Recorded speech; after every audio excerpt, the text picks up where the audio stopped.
Lucknow press club Hazratganj में भ्रष्टाचार अपराध मुक्त न्याय दल चीफ टीआर सिंह ने जो सीबीआई के ऊपर राकेश किशोर द्वारा जूता फेंककर अपमानित किया गया उसको निंदनीय बताया तथा उन्होंने कहा कि इस अप्रिय घटना पर राकेश किशोर के ऊपर कानूनी कार्रवाई होनी चाहिए और अगर कोई मुकदमा नहीं करेगा तो मैं स्वयं इनके ऊपर मुकदमा दर्ज कराऊंगा जिससे भविष्य में दोबारा ऐसी अप्रिय घटना न घटे।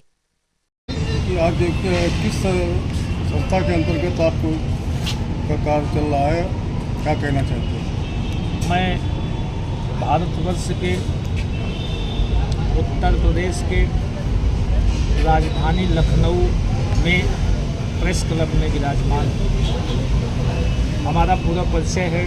मैं doctor TR Singh advocate high court राष्ट्रीय अध्यक्ष भ्रष्टाचार अपराध न्याय दल और मैं न्याय आदमी का चीफ हूँ।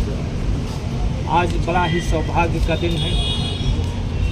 लखनऊ में उत्तर प्रदेश के अंतर्गत जो प्रेस क्लब है लखनऊ में, उसमें मैं मीडिया भाइयों को हृदय से स्वागत वंदन अभिनंदन करता हूँ। जो सुप्रीम कोर्ट वाला मामला है उस पर क्या कहना चाहिए? मैं आपके सवाल का स्वागत करता हूँ।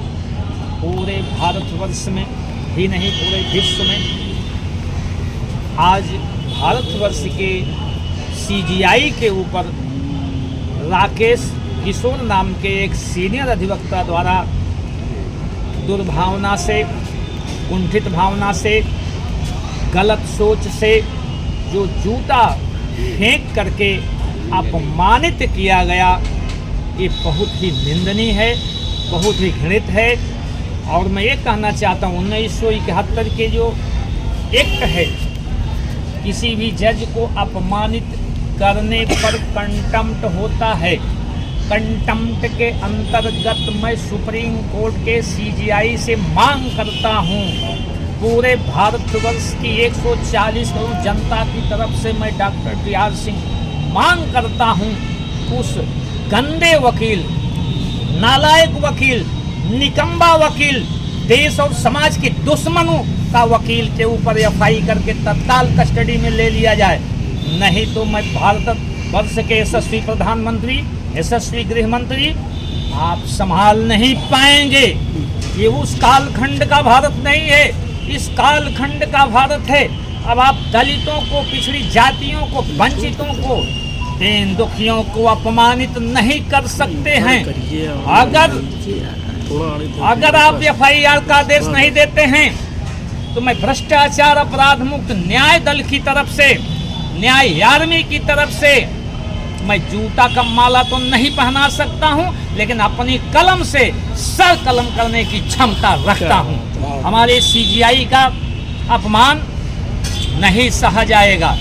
सीजीआई इस देश की सबसे सम्मानित जगह है, न्याय की जगह है। जब हमारा देश का संविधान अपमानित हो रहा है, हमारे देश का जो दलित है, जो वंचित है, जो दीन दुखी है, जो आज इतने वर्षों के बाद उसके ऊपर जूता मारा जा रहा है, इस मुल्क में रहने वाले निचले पावदान पर चाहे जिस धर्म और जात के लोग हैं उनका शोषण, ये आतंकवादी किस्म के लोग, जाति भावना से ग्रसित भावना के लोग, ये किस प्रकार का अपमान करते होंगे, ये संविधान नहीं न्याय दे पाएगा। इस देश की जनता जागरूक हो चुकी है, इस देश का समाज जागरूक हो चुका है। हमारे पिता एक संत थे, उन्होंने कहा था, बेटा जिंदगी ऐसे जीना की तारीख बन जाए और मरने के बाद भी लोग याद करें। तो सर क्या इसके लिए आपने कहीं ज्ञापन दिया है या कुछ इसकी कार्रवाई आपने की है? कार्यवाही के लिए एक प्रतिनिधि मंडल का गठन किया हूं और प्रतिनिधि मंडल हमारा फाइनल रूप से तैयार है। मैं तमाम सोशल मीडिया की खबरों को कलेक्ट कर रहा हूं, तमाम व्हाट्सएप की खबरों को कलेक्ट कर रहा हूं।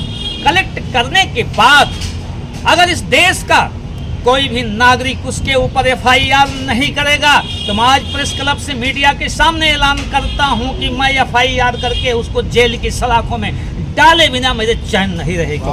मैं सो नहीं पाता हूं, मैं इस अपमान का बदला बिना लिए जिंदा नहीं हूं। अगर उन्होंने कह ही दिया कि जाओ अपने देवता से प्रार्थना करो, वो बनवा देंगे, ये कौन सी गलत बात उन्होंने कह दिया?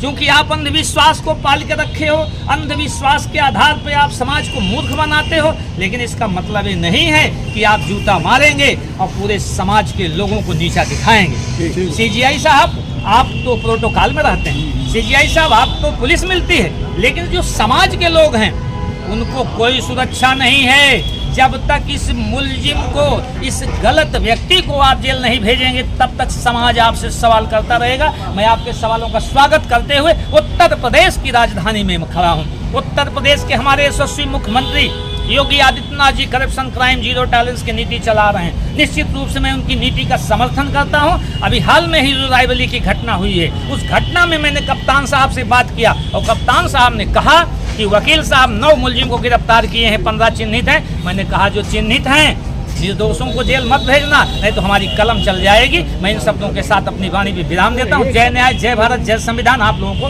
प्रणाम।